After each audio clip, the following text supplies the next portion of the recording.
just police and fire responding 1 year ago today. It's here on North Weinbach Avenue. Many others came out here to help too. Our J.C. Caldwell met with one of the local organizations on scene to do everything they could in the recovery.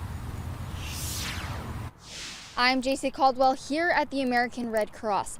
This organization was one of many who had crews on scene that tragic afternoon and the days following. A year later, and families of the house explosion victims are still mourning.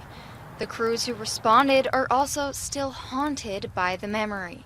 I'll never forget that day because when that explosion happened, we actually felt our building shake on North Stockwell Road at the Red Cross, so we knew something had happened immediately. And then the calls came in. 911.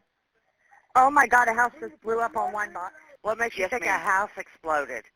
Because there's debris everywhere. I just saw a bunch of debris go flying higher than the trees, and it shook my whole mail truck. Executive Director Beth Sweeney says they responded as fast as they could, in less than 2 hours. We were on scene providing drinks and food for those first responders, and we knew really quickly that evacuations were starting and that there would be many residents who needed a place to go. With American Red Cross being 90% volunteer-based, Sweeney says she's proud with how they responded. The Red Cross did what we always do. We carried out our mission, which is to alleviate human suffering in the face of emergencies. She's not just happy with their efforts, but with the response from the community, too. We saw so many community partners and restaurants and people in this community come together to support one another during their greatest time of need, and that makes me really proud.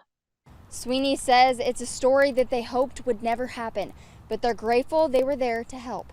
Reporting in Evansville, J.C. Caldwell, 14 News.